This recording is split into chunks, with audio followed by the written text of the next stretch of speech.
Billerica Public Library, Virtual Book Buzz, May Publication Edition. Humorous Fiction. All Adults Here by Emma STRAUB. When Astrid witnesses a school bus accident in the center of town, it jostles loose a repressed memory from her young parenting days decades earlier. Suddenly, Astrid realizes she's not quite the parent she thought she'd been to her three now-grown children. But to what consequence? But who gets to decide? So many years later, which long-ago lapses were the ones that mattered? Who decides which apologies really count? It might be that only Astrid's 13-year-old granddaughter and her new friend really understand the courage it takes to tell the truth to the people you love the most. The Motion of the Body Through Space by LIONEL SHRIVER. After an early retirement, Remington announces to his wife, Sonata, that he's decided to run a marathon. This from a man in his 60s who's never done a lick of exercise in his life. His wife can't help but observe that his ambition is hopelessly trite. A loner, Serenata disdains mass groups activities of any sort. Besides, his timing is cruel. She has long been the couple's exercise freak, but by age 60, her private fitness regimes have destroyed her knees. She'll soon face surgery. Yes, becoming more active would be good for Remington's heart, but then why not just go for a walk without several thousand of your closest friends? Contemporary Fiction. All My Mother's Lovers by Alana Masad. When Maggie's mom, Iris, dies in a car crash, Maggie returns home only to discover a withdrawn dad, an angry brother, and, along with Iris as well, 5 sealed envelopes, each addressed to a mysterious man she never heard of. Maggie embarks on a road trip, determined to hand-deliver the letters and find out what these men meant to her mother. Maggie quickly discovers Iris's second hidden life, which shatters everything Maggie thought she knew about her parents' perfect relationship. What is she supposed to tell her father and brother? And how can she deal with her own relationship when her whole world is in a freefall?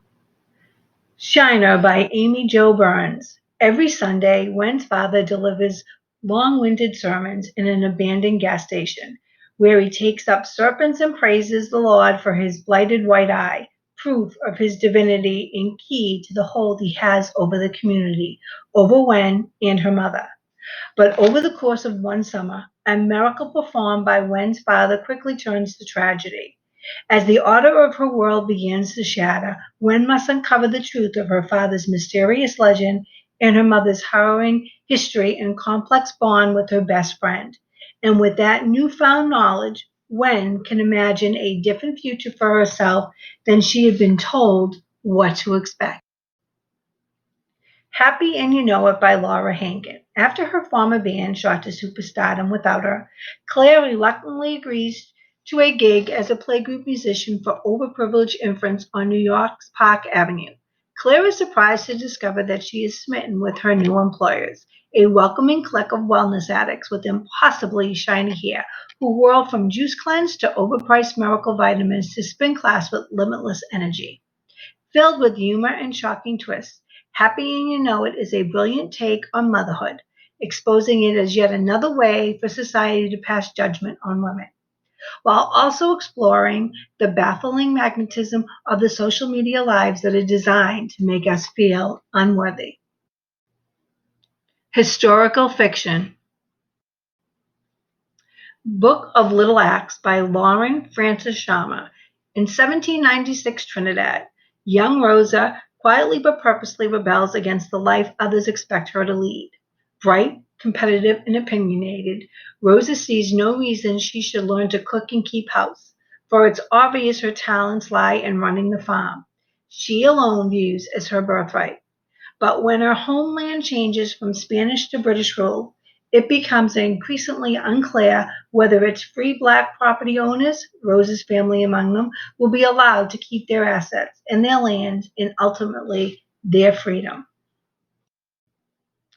The Book of V by Anna Solomon. Solomons intertwines the lives of a Brooklyn mother in 2016, a senator's wife in the 1970s Washington, D.C., and the Bible's Queen Esther, whose stories of sex, power, and desire overlap and ultimately converge, showing how women's roles have and have not changed over thousands of years. Suspense.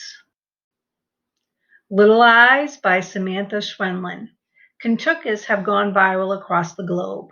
They're little mechanical stuffed animals that have cameras for eyes, whales for feet, and are connected to the global server. Owners of Kentuckers have eyes of a stranger in their home and a cute squeaking pet following them. Or you can be the Kentucker and spend time in someone else's life controlling the creature with a few key strokes. The Nemesis Manifesto by Eric Van Lustbader. Evan Ryder is a lone wolf, a field agent for Black Ops arm of the DoD, who has survived unspeakable tragedy and dedicated her life to protecting her country. When her fellow agents begin to be systematically eliminated, Evan must unravel the thread that ties them all together before her name comes up on the kill list.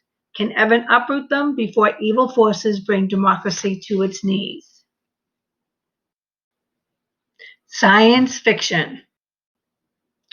The Deal with the Devil by Kit Roca. Nina is an information broker with a mission.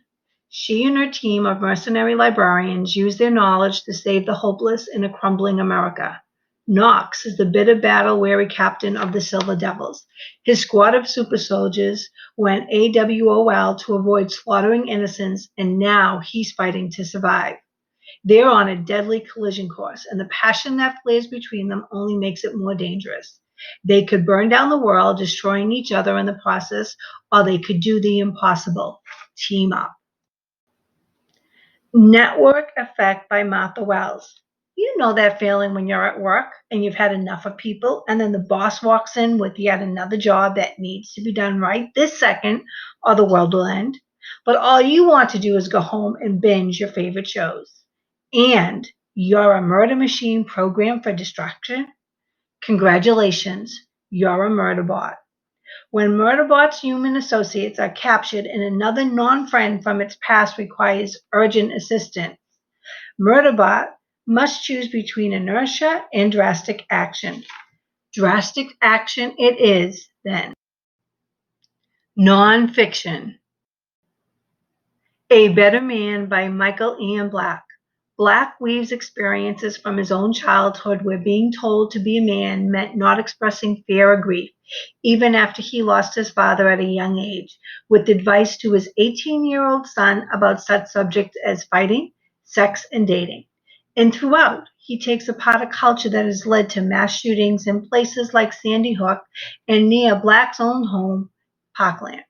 My dream, he says in this book, will help all parents talk to their boys about navigating the complicated world of manhood, learning from their father's successes and failures, and becoming a better man.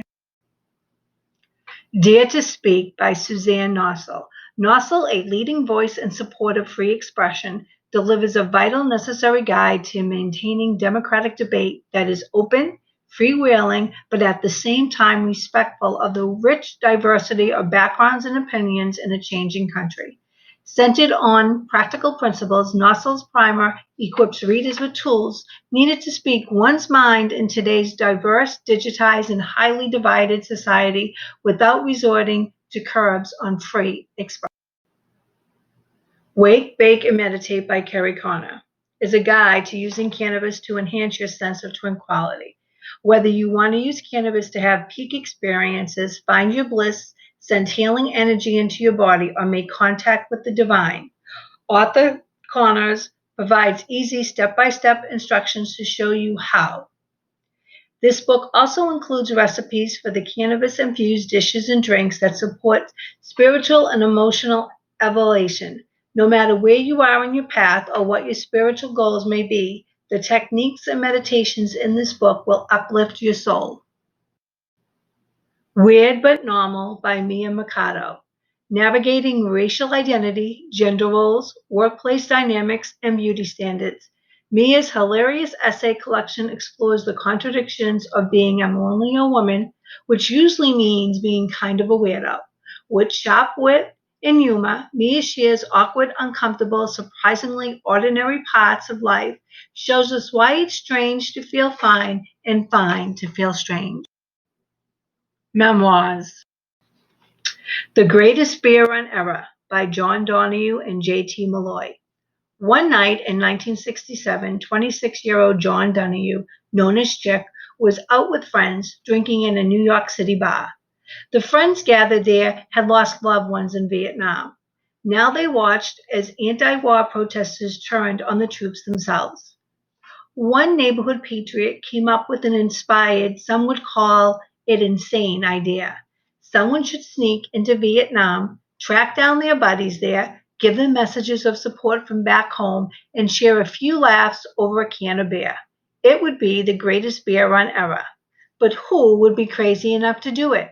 One man was up for the challenge, a U.S. Marine Corps veteran turned a merchant mariner who wasn't about to desert his buddies on the front lines when they needed him. Chick volunteered.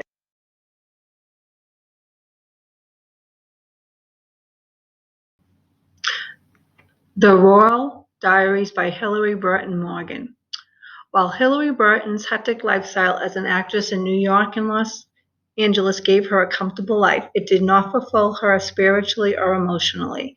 After the birth of their first son, she and her husband Jeffrey Dean Morgan, the star of The Walking Dead, decided to make a major change. They bought a working farm in Rhinebeck, New York, and began a new chapter in their lives. She mixes charming stories of the farm and the community with delicious recipes that can be made with fresh ingredients at home. A Honeybee Heart has five openings by Helen Jukes. Entering her 30s, Helen Jukes felt trapped in an urban grind of office politics and temporary addresses, disconnected, stressed. Struggling to settle into her latest job and home in Oxford, she realizes she needs to effect a change if she's to create a meaningful life for herself, one that can accommodate comfort and labor and love.